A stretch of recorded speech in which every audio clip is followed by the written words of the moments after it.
अस्सलाम वालेकुम। आज हम एक ऐसी कहानी की गहराइयों में उतरने वाले हैं जो सच में अकल को हैरान कर देती है। ये किस्सा है एक नबी का, एक ऐसे शहर का जो सरकशी पर तुला हुआ था, और एक ऐसी आजमाइश का जो शायद तारीकी की आखिरी हद थी। तो आखिर ऐसा हुआ क्यों? एक नबी को एक बहुत बड़ी मछली ने क्यों निगल लिया? यही वो सवाल है जो इस पूरे किस्से की बुनियाद है। चलें, इसका जवाब ढूंढने के लिए इस हैरत अंगेज सफर का आगाज करते हैं।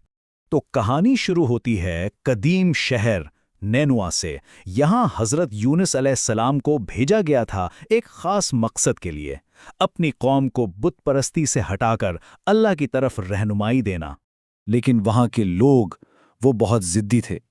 उन्होंने ना सिर्फ सच्चाई की दावत को झुठलाया बल्कि पैगाम का मजाक उड़ाया, और बात यहाँ तक पहुँच गई कि हज़रत यूनुस अलैहिस्सलाम को धमकियाँ भी मिलने लगीं।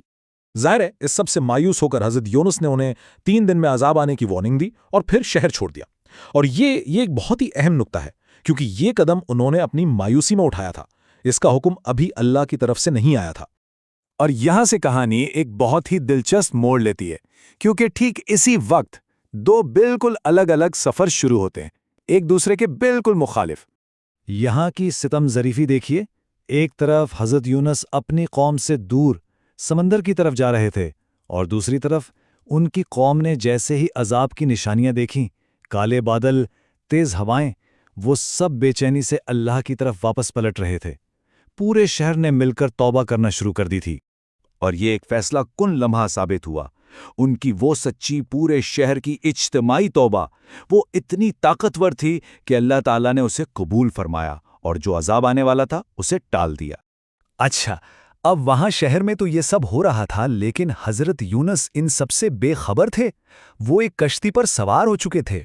उन्हें नहीं मालूम था कि उनकी कौम बचा ली गई है, और यहीं से उनकी अपनी आजमाइश का आगाज होने वाला था। अचानक एक बहुत शदीद तूफान ने कश्ती को चारों तरफ से घेर लिया। अब इस जमाने के मल्लाहों का एक अकीदा था। उनका मानना था कि ऐसा तूफान तभी आता है जब कश्ती पर कोई ऐसा शख्स सवार हो जो अपने आका से भाग रहा हो। तो अभी फैसला कैसे हो कि वो शख्स कौन है? इसके लिए कुरा डाला गया, और सबकी हैरत की इंतहा न रही जब कुरा हज़रत यूनुस के नाम निकला। मुल्लाओं को यकीन नहीं आया कि इतना नेक इंसान वजह हो सकता है, तो उन्होंने दोबारा कुरा डाला, और नाम फिर से हज़रत यूनुस का ही निकला। जब तीसरी बार भी ऐसा ही हुआ तो सब समझ गए कि ये कोई आम बात नहीं, ये अल्लाह की तरफ से एक इशारा है। और फिर इसी लम्हे जैसे ही हज़रत यूनुस अलैहिस्सलाम ने बिफरे हुए समंदर में कदम रखा, अल्लाह के हुक्म से एक बहुत बड़ी मछली ने आगे बढ़कर उन्हें निगल लिया। लेकिन याद रहे, खुराक के तौर पर नहीं, बल्कि ये मछली उनकी आजमाइश के लिए एक कैद खाना बनने वाली थी। और यहाँ से हम कहानी के बिल्कुल मरकज़ी ख्याल तक पहुँचते हैं, एक ऐसे कैद खाने के अंदर से तौबा जिसका तसव्वुर करना भी मुश्किल है। सोचें, वो 3 तरह की तारीकियों में घिरे हुए थे। एक तो रात की तारीकी, फिर गहरे समंदर की तारीकी, और इन सब के ऊपर मछली के पेट की तारीकी। इस मुकम्मल तन्हाई में उन्होंने सिर्फ और सिर्फ अल्लाह की तरफ रुजू किया, और उन्हीं गहराइयों से तारीख की सबसे ताकतवर दुआओं में से एक दुआ निकली। उन्होंने अपनी गलती का एतराफ़ किया और अल्लाह की पाकी बयान की। इस सच्ची दिल से निकली दुआ के जवाब में उनकी रिहाई का हुक्म तो दे दिया गया, लेकिन कहानी अभी खत्म नहीं हुई थी। असल सबक तो अभी बाकी था। तो मछली ने अल्लाह के हुक्म से उन्हें साहिल पर उगल दिया, लेकिन इस आजमाइश ने उन्हें जिस्मानी तौर पर बहुत कमज़ोर कर दिया था। उनकी हालत एक नौज़ायदा परिंदे जैसी थी, बिल्कुल बेसहारा और गैर महफूज। लेकिन यहाँ भी अल्लाह की रहमत उनके साथ थी। उनके लिए एक कद्दू का पौधा उगाया गया जो तेज़ी से बढ़कर उन्हें साया और तहफ़्फ़ुज़ देने लगा। सिर्फ यही नहीं, बल्कि एक जंगली बकरी भी रोज़ाना आती और उन्हें दूध पिलाती थी। फिर एक दिन वो पौधा सूख गया।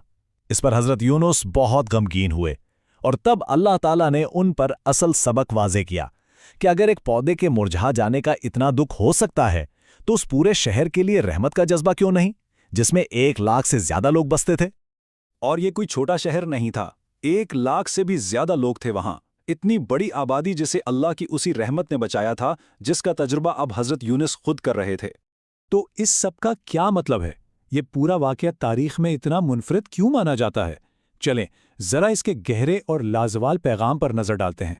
यही वो बात है जो निनोवा के लोगों को तारीख में बिल्कुल मुनफरिद बना देती है। देखें, تاریخ میں یہ واحد قوم ہے جس کے لیے عذاب کا فیصلہ ہو جانے کے بعد ان کی توبہ قبول ہوئی اور انہیں بچا لیا گیا۔ اور حضرت یونس کی وہ دعا، وہ آج بھی ہر اس انسان کے لیے ایک طاقتور ذریعہ ہے جو کسی مشکل میں گھرا ہو۔ یہ اس بات کا جیتا جاگتا ثبوت ہے کہ سچے دل سے کی گئی توبہ اللہ کی رحمت کے دروازے کھول دیتی ہے۔ یہ دعا صرف اسلام میں ہی نہیں بلکہ یہودیت اور عیسائیت کی روایات میں بھی توبہ کی کہانیوں کا ایک مرکزی حصہ ہے۔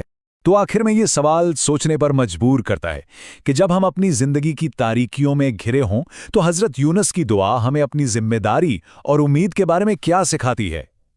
یہ قصہ ہمیں یہی بتاتا ہے کہ چاہے کوئی کتنی ہی گہری اور تاریک جگہ پر کیوں نہ ہو، روشنی کا راستہ ہمیشہ اپنی غلطی تسلیم کرنے اور پھر سچی امید کے ساتھ اللہ کی رحمت کی طرف پلٹنے سے ہی شروع ہوتا ہے۔